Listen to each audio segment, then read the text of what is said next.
Бугарија врши геноцид врз македонското малцинство во Албанија со добро разработена шема за лесно издавање бугарски пасоши за македонците таму, полесно да заминат кон Европа, коментира за Алфа Васил Стериоски, македонски политичар во Албанија.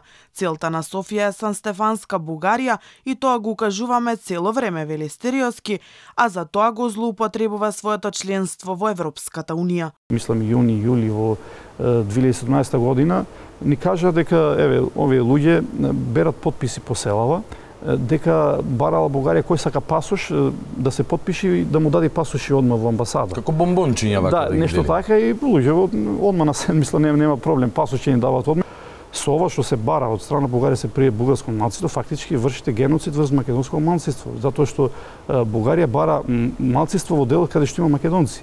И укажавме дека се работи за проектот на Санстефанска Бугарија, значи тоа е целата суштина.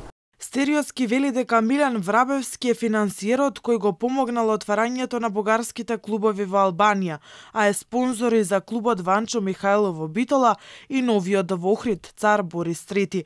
Токму Врабевски ќе биде гостин на сечењето лента на новиот бугарски клуб во Македонија.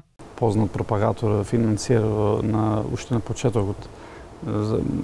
Но не само тука, тој значи во скоро секаде ќе има македонци. Да, сум го сретнал и во некои донации ми се чини, сакав само да си ја проверам ова. По коментари што ги гледам на Facebook, значи им дава насоки како да работат тие друштва, какви реакции да прават. Македонија, вели Стериоски, има институции кои треба да постапат и да преземат мерки за да не се асимилира македонското население во Албанија. Денес, вели, Албанија и Македонија да беа членки на Унијата, немаше ни да зборуваме за бугарско малцинство.